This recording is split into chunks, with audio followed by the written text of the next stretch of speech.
Ready. Thank you for listening. Thank you for listening to the Outstanding Ohioans Show. Thank you for the Outstanding Ohioans Show. Hosted by my daddy. Hosted by my daddy. Hello. Thank you, Ryan and Sawyer, for that wonderful introduction. This is indeed the Outstanding Ohioans Show, and this is episode 54. Gonna have a little different twist on this episode today. In this episode, I'm being interviewed by one of my staff teammates at the Miami University Rec Center, Angus McLeod, and we talked about a whole smorgasbord of topics related to leadership and personal philosophy and talking about the recreation industry. Hello, thank you for tuning in to the Outstanding Ohioans Show. This is episode 56, and today my guest is Heather Shumaker, who is the author of two wonderful children's books. Most recently, It's Okay to Go Up the Slide, Renegade Rules for Raising Confident and Creative Kids, and It's Okay Not to Share, and Other Renegade Rules for Raising Competent and Compassionate Kids. Heather, quite provocative titles, and I look forward to hearing about that. Heather, welcome to the show. Thanks so much. If you could, this show is tailored to share with the audience people that have Ohio connections. Can you share with the audience your connection to the state of Ohio? Well, I was born there. I lived there for the first 20 years or so. And my connection with these books is that these books are inspired by a preschool located in Columbus, Ohio. So there's lots of Ohio connections here. And I wanted to ask you that right at the beginning because you referenced that in everything I've seen and heard. Can you talk about the School for Young Children and how you were involved with that and what their methodologies and philosophies were? Yes, well, they're still alive and well, so their philosophies are still going on in Columbus. But I went to that school as a 4-year-old and a 5-year-old, and I never really left because my mother was a teacher at the school for 40 years. And, in fact, one recently was awarded Ohio Educator of the Year for the preschool age. So there's more Ohio connections.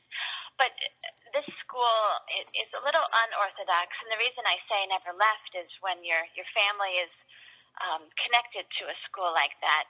You know, I was back in the classroom or volunteering or visiting, and so I did really never leave my preschool. And it became the inspiration for these books, which have attracted interest way beyond Ohio. I was just in Alberta, Canada last week talking to a huge conference about the ideas from this school. So it's really a testament to two women who, back in the year I was born, 1969, decided to set up a school for children that was really based on children's rights instead of a bunch of rules. And they were thinking of what would a young child really need to have their needs met when they walk into a preschool classroom. And everything evolved from there. So just to give you a taste of how unorthodox some of it is, at this school they give children boxing gloves and allow them to punch each other during the school day. And they don't force them to share their toys with other kids. But even though this seems maybe a little bit different than how other people approach things, it produces children with amazing skills in conflict mediation. They're little diplomats, and they're very good at sorting through problems directly with their peers, and also extremely good emotional intelligence and social skills. So these kids who graduate from this school are able to cope with what life throws at them in the years to come. It's such a neat methodology, and I wanted to ask you, was it something that you've always appreciated as you were growing up, or was it more when you became an adult and you started thinking and reflecting that you recognized the uniqueness of the school environment? Yeah, I think both, really. Growing up, nearly every night I would hear at the dinner table my parents talking about education, and my dad is also a teacher, but a professor at Ohio State University, and just retired from there. And one thing he would mention is that he wished that his colleagues or people that he met in his work life had gone to the school for young children. In other words, that their emotional skills, anger management, ability to sort through conflicts was not at the level of some of the 2-year-olds and 3-year-olds and 4-year-olds and 5-year-olds that my mother was working with, and the skills that she was instilling in these kids and in their parents. So I grew up knowing that not everybody had gone to SYC, as we call it, and that not everybody had those skills, either from their families or from their preschools. So in that way, I knew it was unique. But I also, when I became an adult and I had children of my own, I looked around for preschool for my oldest, when my kids reached preschool age, and I sort of expected to find a school rather like this in my local area, and I looked at several schools and realized, oh my goodness, there were a lot more tables and chairs and academics, and there certainly were no boxing gloves anywhere to be seen. So I got a bit of a wake-up call that, yes, this was extremely unique place, and that it was time to share the philosophy because everyone can benefit from it. Well, that's really neat. So I wanted to ask you that because I've got 2 young children as well, and you've referenced in your books, you've referenced people like Lenore. I'm not sure how to pronounce her last name. Lenore Skenazy, yes. Peter Gray, The Conscious Discipline with Becky Bailey. I wanted to ask you, there's all sorts of people that are looking for this kind of experience, and I know you reference it in your books that I've read. How did you decide to raise your children to that point? You were looking for schools that had that kind of environment. It sounds like, at least from what I read, you have sent your kids to school. So how did you decide on that choice? How did I decide where to send them? Right, versus homeschooling or unschooling or different things that are there. Well, I think the reason that I wrote the books is because not everybody lives down the street from a school like the School for Young Children in Columbus. So we can't all just sign them up and send them there. And so the books are trying to provide that information without having that school right down the street. But when I found myself in the same situation, I could certainly use these philosophies in my own family. But as far as finding them a good spot to be in either a preschool program or something similar, it was a bit of a search. And we ended up with a home daycare provider who had a few kids in her home and had many of these philosophies, which a lot of it has to do with just understanding that children need huge amounts of free playtime where they're not being scheduled and not being, at these young ages, having Spanish and German, math, and all these other subjects at very young ages. They have huge blocks of time to do the kind of work they need to do, which is play. So we found that fit where we lived, the best option was a woman who had a home daycare out of her home and had many of these philosophies. And that's something that many people can find, even if they can't find a preschool just like this in their local area. Something, Heather, that struck me on your website was you've got an interesting educational background. You posted some of the jobs that you've had throughout your life, part-time and full-time, and you've had some unique travel experiences. Could you briefly share those with the audience and how those impacted you? Yes. Well, it is a bit eclectic. I think besides more traditional education in college and graduate school, I've been a milkmaid, I've been a llama trekker, and I've sorted garbage in Antarctica down at the South Pole, among other things. So yes, it's a bit of a mix. I think the skills we're talking about in the It's Okay Not to Share books are really the same wherever you go. I mean, even down at the ends of the earth in Antarctica, there's emotions and conflicts that come up among adults that are the same skills that we're trying to instill in the children in the preschool years. So, yes, there's lots of differences around the world, but fundamentally, these essential human life skills, the ability to deal with conflict and deal with difficult emotions, are there wherever you go. That's certainly true, and you've made an interesting point a few times when I've been reading some of these books. It's amazing. It's not just the application to your children; it's the application to yourself. It's the application to the relationships with your spouse and other people in your life. It's relationships that you have with your coworkers and in leadership positions and those kind of things. So it's amazing, the transference, and it really speaks, at least in my mind, that kids are just little adults, and we're all the same, and we have a lot of the same needs, wants, and desires across the board. And they're great tools for family raising, but they're great tools throughout your life. Yeah, thanks for that. I find many people say they use a lot of these ideas on their college-age children or on their spouse or on their coworkers. But I do want to point out that there are quite a few things about young children that just tend to baffle adults. And even though we all have same emotions, we all feel jealousy and sorrow and grief and anger and all these different feelings. When you're a 3-year-old or a 4-year-old, you tend to express things and have a different need for play than maybe an adult would. So, for example, with some of the play that children do that makes us uncomfortable, I have a whole chapter about weapon play, or boys can wear tutus, so boys dressing up in girls' clothes, and all kinds of types of play that kids are exploring.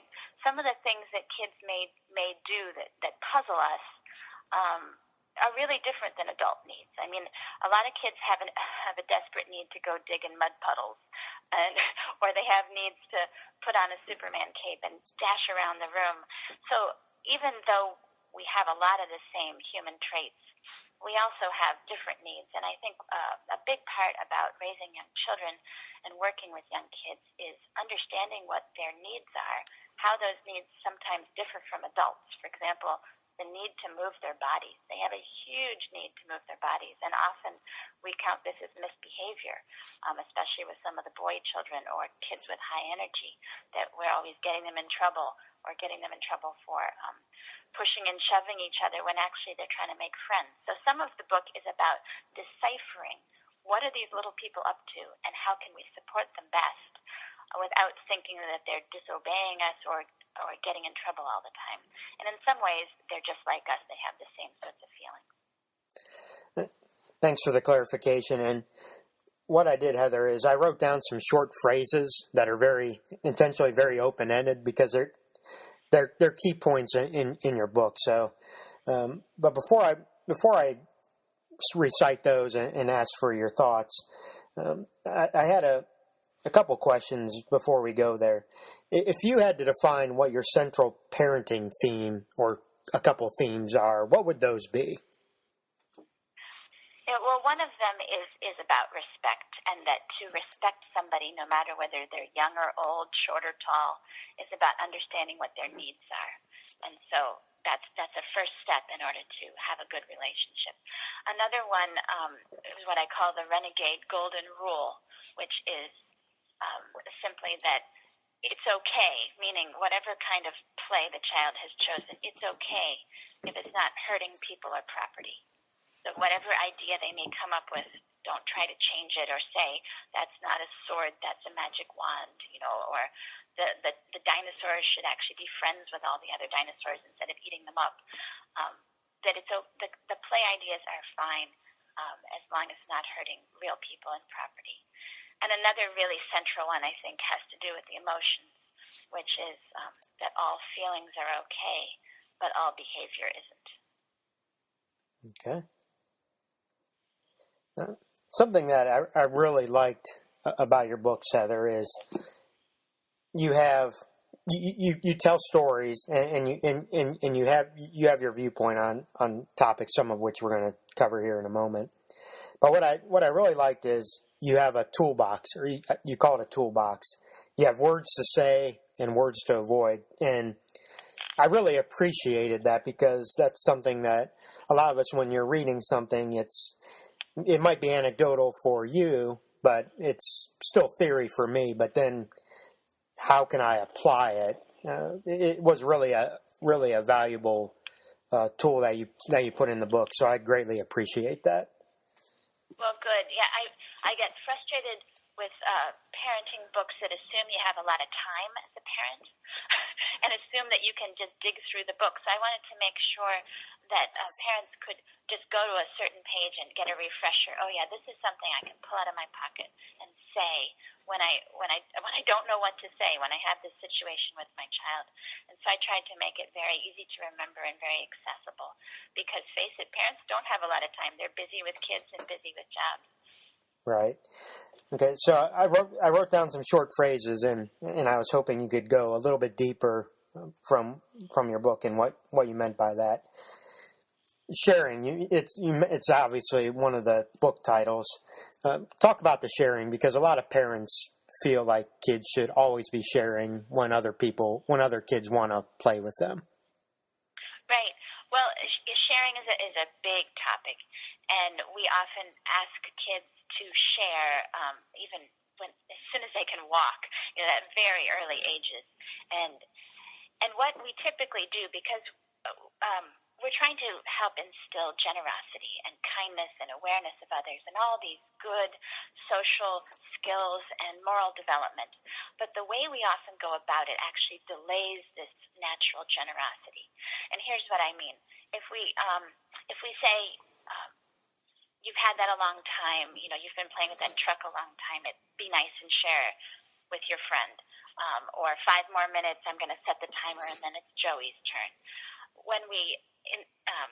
That's what I would call forced sharing, where the adult decides how long is enough, and you take it out of the child's hands when they're still busy using it. And when you get something taken away from you, it feels terrible. Like, let's say you're reading a book and someone grabs it out of your hand and said, "You've been reading this a long time."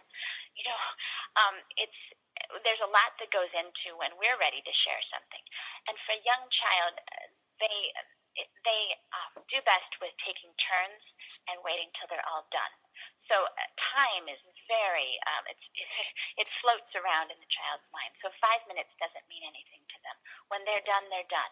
And you've seen this. If a child's done, they just drop the toy and walk away and move on to the next thing. So it's that moment when you remind them, remember Joey was waiting. He really wanted to play with that when you were done. And help the child go find Joey and give him the truck. And then you see inside the body of the child this rush of joy, of good feelings. That's the rush of the golden glow of generosity that is coming from the inside, and the child wants to repeat that feeling because it doesn't feel terrible then. It feels great to be kind to someone and remember them and share with them and give them joy. So that's the sort of thing that will help, and then the kids are more likely to share on their own because their body remembers how good it felt, their mind remembers how good it felt, and they're going to want to share even when adults aren't watching. But kids who are forced to share will often certainly not share when an adult isn't watching because it's always felt terrible to them.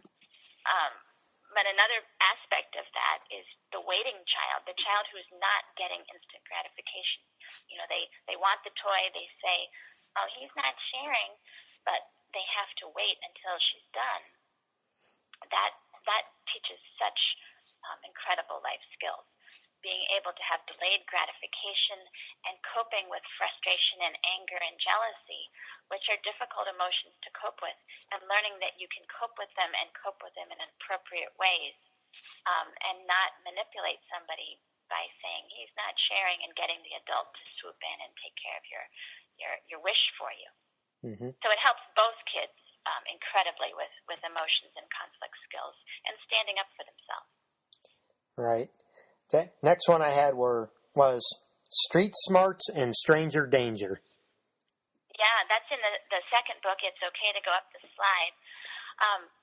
Stranger danger is something that parents, of course, are certainly aware of, and often so much aware that they get petrified. And they teach kids, again, as early as they can talk and walk, to be scared of or to not talk to strangers.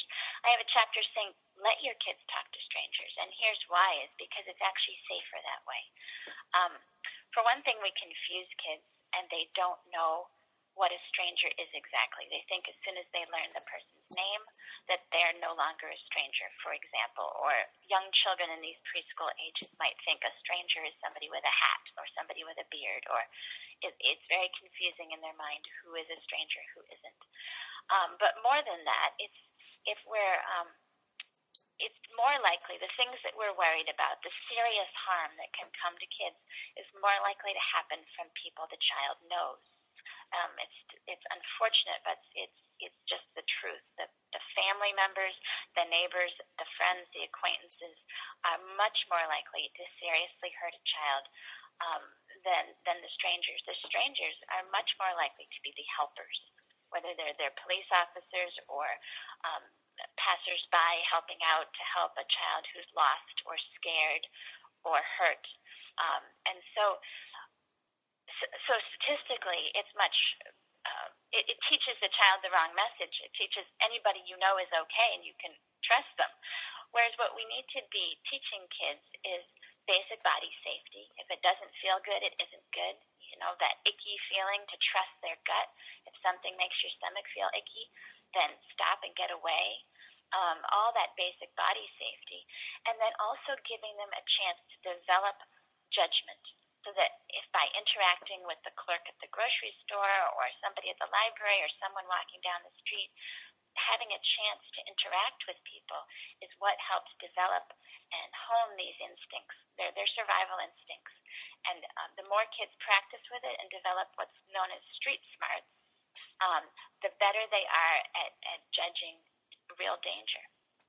Great. Next one, calendars and clocks. Calendars and clocks. You picked one of my favorite ones. In early childhood programs, there is invariably a very enormous calendar on the wall. And often at a circle time, the teacher or the leader of the program will go through Monday, Tuesday, Wednesday and talk about the date and talk about the weather and all these sorts of things. And it's a waste of the kids' time. At these ages, they don't even develop this sort of, in their brains, in brain development, they don't even develop this concept of long periods of time until closer to age 6 or 7. So drilling it at age 2, 3, 4, and 5 it's just miseducation. It's teaching the wrong things at the wrong time. And kids have so much to learn at these ages. So it's much better use of their time if we didn't take it up with calendar time and instead let them play and have conflicts and experience how to get out of those conflicts. That's so much more valuable learning. And as for, the weather and everything, to me, the weather's only relevant if children are outside in it. So if it's raining, they go outside and see what the rain is like. You don't see kids sitting around talking about the weather to each other. You just don't see it. Right. Okay. Next one, homework.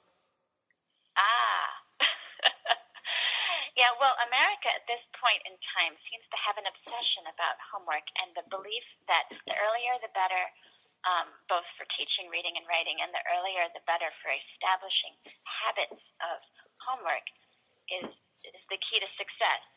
And I disagree with that. Homework is becoming common in kindergarten, and parents are even demanding it in preschool if the teacher doesn't provide it. Research has shown, and this is not just one study, it's a comprehensive review of 180 different research studies, that homework's benefits are highly age-dependent. And there's some benefit in high school, if it's not too much. Statistically, barely any significance at all in middle school, and no correlation between time spent on homework and academic achievement in elementary school. So in elementary school, it doesn't have that impact that people are hoping for. And instead, it does turn kids away from school. There's a lot of the same research shows that negative attitudes towards school and learning spike when there's homework at these early ages.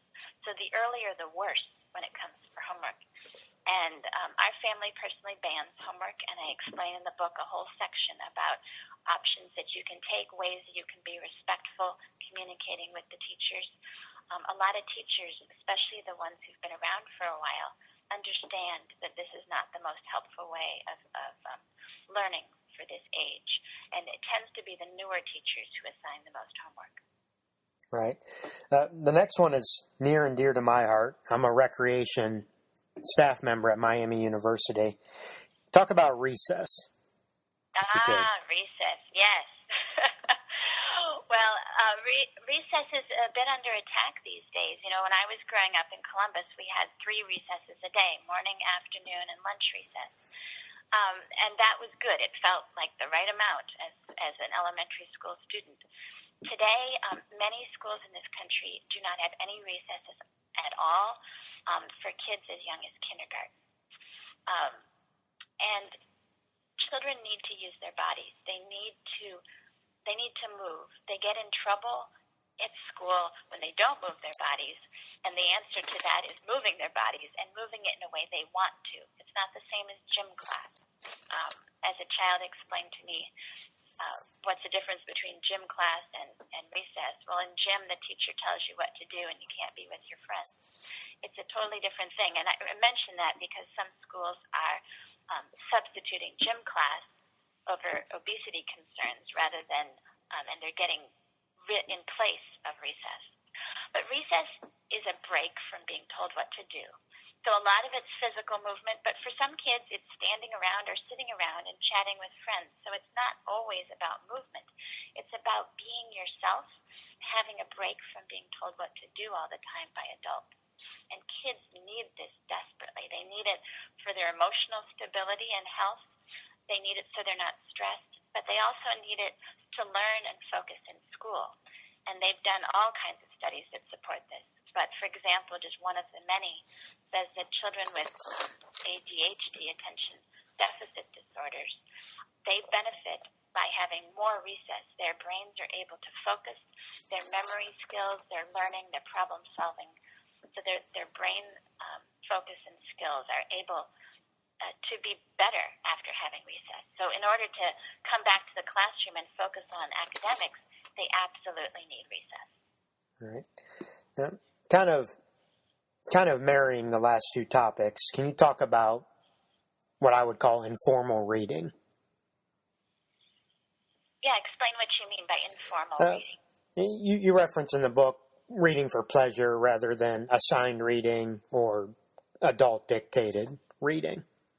Yes. Well, I think the key word is pleasure there.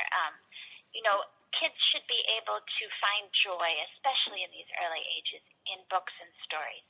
So learning to read can be a struggle, or it can be fun. It depends on the child. But if a child doesn't, sometimes kids are assigned to read at home, and I think reading is much better than homework in an elementary school child's life. But still, it needs to have joy and pleasure in it. So if a child comes home from school, 5-year-old, an 8-year-old, whatever age, come home from school and is tired and at the end of the day doesn't want to go through the mental effort of reading herself, it's wonderful to have the adult or an older sibling or someone read to them. Reading aloud is a wonderful way to keep the joy in the stories. Or having the child choose a book. If they want to read Captain Underpants, fine. It gives them pleasure. It doesn't matter that it's not high literature at every moment. So make sure that the choice of reading is something the child likes, or just not have them do the reading at all. Read aloud to them, because reading aloud is so key, and it's part of helping a child learn to read because it develops vocabulary and context so that when they do read, they have some of those skills already. Okay. Next one, technology temptation. Yes. Well, what part of technology should we dive into?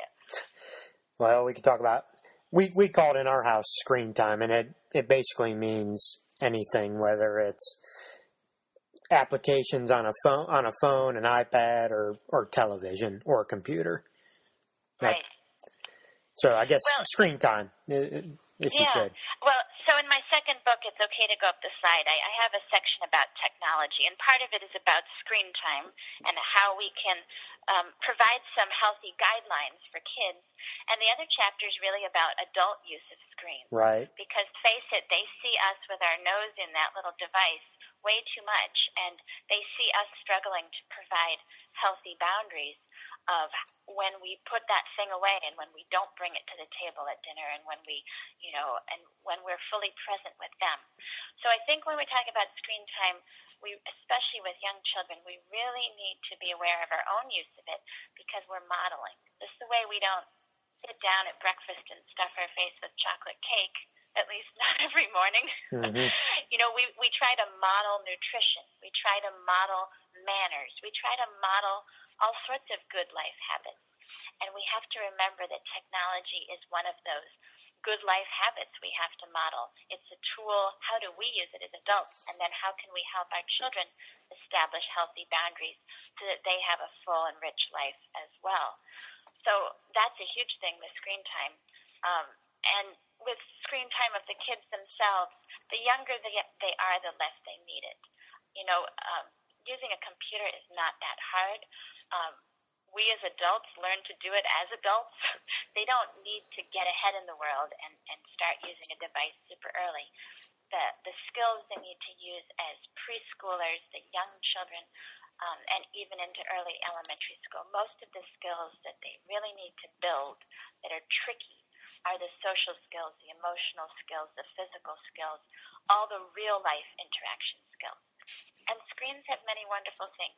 So using them, finding ways to establish healthy boundaries in your household. And I go through all kinds of ideas in the book for that. Okay. Next one I wanted to ask you about is, it's a little longer than a short phrase, is children evaluating a situation on their own versus parent intervention.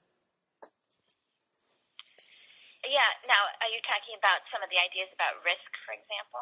Risk, and also when parents see what they perceive as conflict between children playing on the playground, for example, and then trying to get parents having that feeling that they need to step in versus giving them the children the tools to resolve it on their own. Yes. Well, a lot of kids don't have those tools to resolve it, at least healthy tools. So I think it's important to continually model and give your kids conflict mediation tools, and so that they are equipped with something other than their fists, because kids will find a way to get themselves out of a situation. But what we'd like to do is give them some things to lean on that they can use that are really effective. So, for example, a basic tool that kids need to know and have taught to them through modeling and through personal experience is just setting boundaries and saying when you don't like something, recognizing you don't like it and speaking up about it. That is and speaking up to the person, particularly another child that did something, rather than going off and saying, "Mom, he won't, blah, blah, blah," or "Teacher, she's being mean." So that shows me that a kid is not confident dealing with her own conflicts if she's running off for an adult to help on any little thing. But they often don't have these skills, so we need to help them. And one is just, if you notice their face is changed, you can say, it looks like you don't like something that's happening. What is he doing that you don't like? What's going on that you don't like? And by making an observation about what you see in their body language, they can say, well, I don't like it that you splashed water on me, or I don't like you knocked over my tower, and have them, and remind them to tell, oh, you don't like something that Sarah just did, well, tell her. So it's a reminder that you've got to tell that person directly, and then you can be there for moral support, but it's trying to get them to be able to do that themselves by giving them those tools. Right. And the second part of your question was about risk, and really about letting them experience and take some physical risks, some social risks, like asking somebody else to play and maybe being rejected, and all those sorts of emotional risks, being scared, maybe having a negative feeling, allowing them to experience those things and get used to judging what their body can do a bit on their own without you setting all the rules and telling them. Right. One of the sections I really liked in your most recent book was talking about issues of equity and fairness. As adults, we commonly call them race, class, and gender differences. Can you speak to productive ways to, because you mentioned that children are very observant about differences, and you shared some strategies on how to talk about those differences with the children and make it a productive discussion. Yeah, I have a chapter called Share Unfair History. And really, I think this is tapping into children's natural sense of justice. Children are very just creatures. Of course, they often are me at the same time, but so are we all. And I think their big rallying cry that you hear kids say is, that's not fair. You know, it happens if somebody gets an extra chocolate chip on their cookie. It happens with all kinds of things, but that's not fair. And I think that is a huge part of young kids that we can tap into to help them understand all kinds of larger issues about unfairness in life. And to talk about big issues. You know, you can talk about huge issues like war and refugees and homeless and racial issues and slavery and all kinds of huge, enormous issues with very young children. Sometimes you just need to ask them, what is it you want to know, so that you're not giving them a college-level course on something when they're just 3 years old. You have to be at their level. But they can understand fair and not fair. And they often, my basic philosophy here is, if a child is old enough to ask, she's old enough to get an honest answer. And they will notice differences, and it's always better to talk than not talk about it. Another section, you talked about helping children learn about what I would call boundaries of power.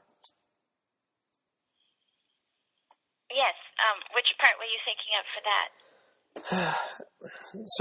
Some of it was interaction with other kids. Some of it was interacting with other adults. Some of it was just testing the limits of what they can do and can't do on their own, and how important that is for kids to learn that. Yeah, it's all about boundaries and limits and respecting other people's boundaries and limits. I think this interweaves through all the books in many different topics. So, for example, there's a chapter called It's Okay Not to Kiss Grandma. There's a boundary setting there. You know, maybe Grandma has heavy perfume, or maybe she has itchy whiskers on her chin, or maybe she does slobbery kisses. I mean, the kids are worried about a lot of things, and to be able to help a child set a boundary, even from a very loving relative, to say, I don't want that right now. You can give me a hug. And that's one example of setting a boundary. Another is, the basic conflict, you took my toy. I didn't like it when you took that, striped zebra. I was still playing with it. That's setting a boundary and learning to stand up for yourself. And kids can do this as young as 2. Yeah. Shifting gears a little bit, I wanted to ask you, you mentioned you have a very eclectic background. You're not just an author. You've got a great blog. You've written these 2 great books. But could you talk about some of your other endeavors in terms of conservation and what I perceived as recording family histories? Yes. Yeah, I write books like these.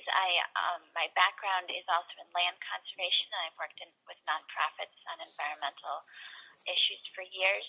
In fact, my 3rd book coming out is about land conservation. It's called Saving Arcadia, and it's a Great Lakes adventure story about saving coastline on Lake Michigan. And I also write, I'm a big believer in capturing family history. So I interview family matriarchs or patriarchs and record their life memories and preserve that for families and write them up in books. And I also do the same work for nonprofits, where I capture the 40-year history and the founding of a group and write those up. Wow, that's really neat. Question that I like to ask all my guests, Heather, is with all the work that you've done and will do, what legacy are you hoping to leave behind for your children and others to follow? Well, I think it's a kinder world, one that we understand each other's needs of all ages, and that we are willing to open our minds and even consider ideas that might seem a bit topsy-turvy. I think the ability to question things is important, both as parents and just as humans in the world. So for my parenting side of things, that would be it, and helping people have smoother lives, because when your needs are being met and your kids' needs are being met, life is a lot easier. Wonderful. For any audience members that wanted to connect with you, what are some ways that they could do that? Well, people interested in buying a book, those are available in any bookstore or online, any brick-and-mortar bookstore or online bookstore. I have a website, heathershumaker.com, and I do a lot of speaking around the U.S. and Canada, so people who are interested in having a conference or a preschool parent education night, I do travel around to do that, and you can find that on my website. And I have a podcast, the way you do, called Renegade Rules, which is a weekly podcast on Saturdays, and a blog. So there's lots of ways, Facebook page, to get involved. Okay. Great. Well, if you could hold the line, Heather, I'm going to sign off here, and we can wrap up. Thank you for being on the show today, Heather. It was a great conversation, and certainly I would encourage anyone in the audience that's going to listen to this to check these books out, because they are great resources and have great ideas on how to interact with children better, and in many cases with each other better. So thank you for tuning in to the Outstanding Ohioans Show. This was episode 56, and our guest today was author Heather Shumaker. Thank you for listening, and have a great day.